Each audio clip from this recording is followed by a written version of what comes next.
You're watching Reuters TV. Here are your top stories. UK MPs vote for June election. Turkey's opposition calls for the referendum vote to be annulled. A former football star's jail cell suicide. This is Reuters Now. The ayes have it. The ayes have it. UK lawmakers voting overwhelmingly on Wednesday to allow a general election, with 522 MPs voting for the poll and only 13 against. Prime Minister Theresa May put forward the idea of an early election Tuesday, hoping victory will mean a stronger personal mandate as she embarks on Brexit talks. The vote will be held on Thursday, June 8th, in just over 50 days' time. May took over as leader without an election during the political turmoil which followed Britain's vote to leave the European Union last June. A general election wasn't due to be held until 2020. Now, some MPs say May has broken her word by calling it early. Yet is refusing to defend her record in television debates. Other critics attacking her for refusing to take part in televised debates during campaigning.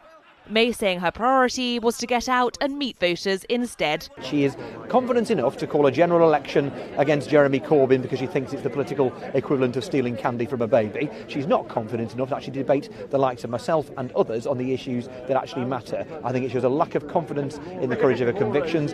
The main opposition Labour Party have welcomed the election, despite opinion polls suggesting May's Conservatives enjoy a huge lead over any rivals. And we will be out there fighting for every vote. No complacency from the Conservative leader, though, despite UK newspapers already betting her party will win by a significant margin. The Times running with the headline, May heads for election landslide. Whatever the result, Brexit is likely to be at the forefront of all political debates until June 8th and beyond. Turkey's pro-Kurdish opposition is taking a stand against the outcome of the country's referendum. The HDP filing an appeal to the Electoral Board on Wednesday. It wants an annulment of the result, which handed President Tayyip Erdogan sweeping new powers, claiming there had been widespread violations. You cannot build a change in the political system on such a controversial and unfair referendum. This referendum will forever remain controversial. The party's chairman pointed to the fact that the campaign was held under emergency rule while its co-leaders were under arrest, and that its candidates for polling station monitors were rejected. But above all, that the Electoral Board's last-minute decision to allow unstamped ballots prevented proper record-keeping. The main breach was the practice of open vote. We have a very strong information and data about the use of open vote with the support of security forces and guidance of local authorities. When we examine the ballot boxes, we see that particularly in Kurdish provinces and villages, the number of ballot boxes that contains yes votes is a lot. Preliminary results showed 51.4% of voters backed the president, a far narrower margin than Erdogan had been seeking. An Austrian member of the Council of Europe Observer Mission said up to 2.5 million votes could have been manipulated, almost double the margin of Erdogan's victory. But the president told European observers who criticised the result to talk to the hand. In the coming months and years. Call it a Team Trump mix-up, miscommunication, or simply crossed wires. But as the U.S. president boasted he sent an armada as a warning to North Korea last week, the USS Carl Vinson and its strike group were actually speeding in the opposite direction. On Tuesday, the military clarified that the fleet was actually way off in the Indian Ocean over the weekend, taking part in joint exercises with Australia. As Reuters' Tim Kelly reports, the Vinson will head north in the end several days from now. It would normally take a week from where it was near Singapore to get to the Korean Peninsula, the waters around there. However, it's not yet appeared, and reports seem to put it still in the South China Sea. So the White House's indication that it was deploying the carrier in response to North Korean threats, some people have seen this as perhaps a bit misleading. The carrier has not yet appeared, and the latest reports put its appearance possibly sometime next week. Officials say a series of errors kept the false story afloat. First, the Navy said the warships were headed to an unnamed location in the Western Pacific. Reuters and other media reported that would take at least a week, lining up with North Korea's Day of the Sun celebrations and expectations of a possible weapons test, which ended up going ahead. As per protocol, the Navy didn't give an exact destination or that they needed to stop off near Australia first. Next, Defense Chief Jim Mattis claimed the exercise with the Australians had been cancelled, but he'd actually confused two events, a cancelled port call and the actual scheduled exercises. While the Pentagon's since corrected the record, Korea experts say they wonder whether the mix-ups could chip away at Team Trump's credibility at a time when America is trying to bare its teeth in the face of a belligerent and unpredictable Pyongyang. A Brexit plot twist worthy of a Hitchcock movie.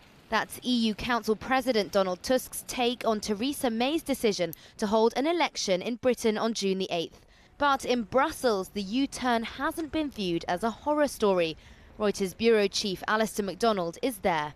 The view here in Brussels is that this brings perhaps a bit more certainty, a bit more stability to the British government.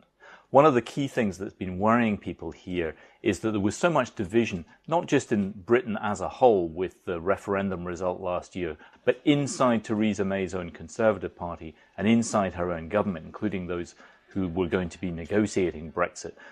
And we will be out there fighting for every vote. Opinion polls show May easily winning a majority in June. For the remaining 27 in the bloc, a stronger May is good for an orderly British departure and a close future relationship.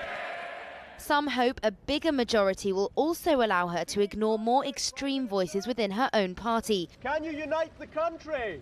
But hopes of a softer Brexit may be dashed. I think there is a view that Brexit will be hard, especially hard for Britain, that there will be no having the cake and eating it, as some in the British government have suggested might be possible. What the European Union position is that whatever deal Britain gets, it should not be something that would encourage other countries to try and pull themselves out of the European Union. Even though the EU has said it would accept Britain back into the bloc if it changed its mind, May has insisted the process cannot be reversed. In Brussels, hopes of a so-called exit from Brexit now look well and truly buried.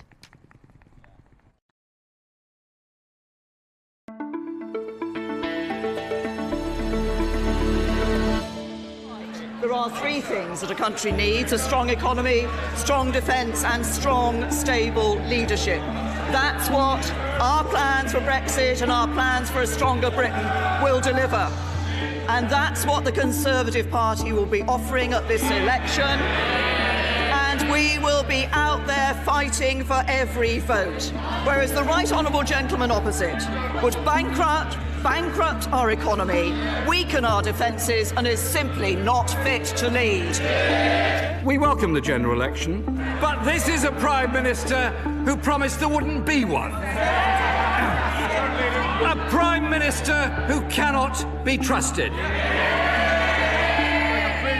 She says it's about leadership, yet is refusing to defend her record in television debates.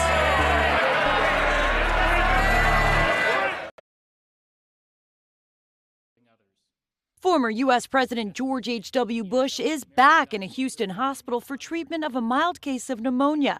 It's his second case of respiratory illness in 3 months. A family spokesman says the 92-year-old is in good spirits and doctors are keeping him for observation while he regains his strength.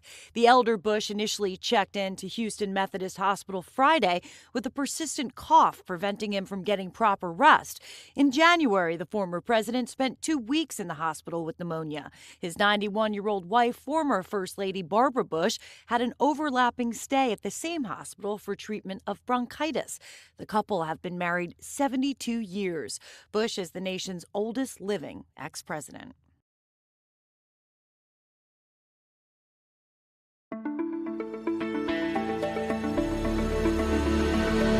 At the President's direction, the policy of the United States will be to continue to work diligently with Japan, our allies across the region, China, and the wider world to bring economic and diplomatic pressure to bear on the regime in North Korea. And we will do so until they abandon their nuclear and ballistic missile programs. But as all of you know, readiness is the key. And you, the instruments of American policy, should know. All options are on the table. And those who would challenge our resolve or our readiness should know. We will defeat any attack and meet any use of conventional or nuclear weapons with an overwhelming and effective American response. The 457 visa is abolished. That's our commitment. Australian jobs, Australian values. Australia putting its own workers first, the government announcing the scrapping of the country's popular 457 visa for foreigners, replacing it with two new categories, tougher on English tests and job expertise. Prime Minister Malcolm Turnbull calls it a move to attract better skilled people and make sure locals are employed over cheap overseas workers. But as Reuters' Swati Pandey explains from Sydney, some are accusing him of political posturing. Critics have said this does not really make a whole lot of difference to the visa program. This comes at a time when Turnbull's popularity is nosediving, his approval ratings are really low. He wants to embrace these nationalistic ideas which is sweeping across various countries globally. And that is why this move is largely seen as nationalistic. It's a message with an all too familiar ring to it. In the US, Donald Trump is shaking up the H-1B visa program for foreign workers, part of his America First campaign. Like the H-1B, the 457 has been slammed for being misused. The new visa will cut down the number of years migrants can live and work in Australia, as well as the list of jobs they could take up. There are 95,000 people working under 457 visas at the moment. India has the biggest proportion of these foreign workers, followed by the UK and then China. Some startups have actually come forward and said this is going to affect the startup industry. Some small businesses have come forward and said this is going to affect them. But businesses generally have welcomed the move and said this will go a long way in boosting the integrity of Australia's visa program. Nevertheless, the move has angered India, where 1 in 4 current 457 visa applicants come from.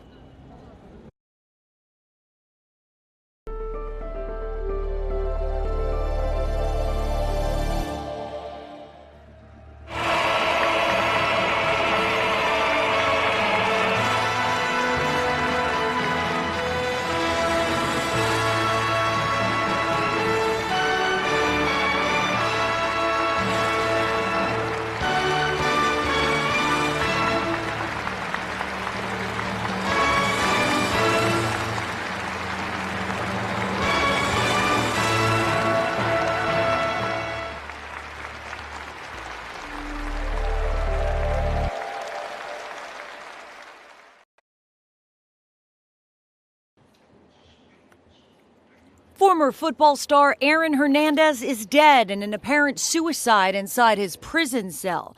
The Massachusetts Department of Corrections saying the former New England Patriot was found hanging inside his cell at approximately 3:05 a.m. on Wednesday. He was serving a life sentence for murder at the Sousa Baranowski Correctional Center in Shirley, Massachusetts. Seen here alongside quarterback Tom Brady, the 27-year-old was a rising star when he was arrested in 2013 for the killing of teammate Odin Lloyd. The Patriots offered fans the chance to exchange their number 81 jerseys.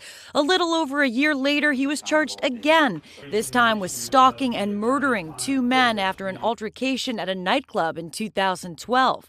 A jury found him guilty of murdering Lloyd in 2015, but he continued to appear in court in the separate double homicide trial. Just last week, he hugged his lawyer after a jury acquitted him of those charges.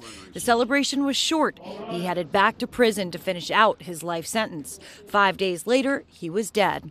A DOC statement said Hernandez hanged himself with a bedsheet attached to the cell window and attempted to block the door from the inside. State police are investigating the death. You're up to date. Check back later as stories develop.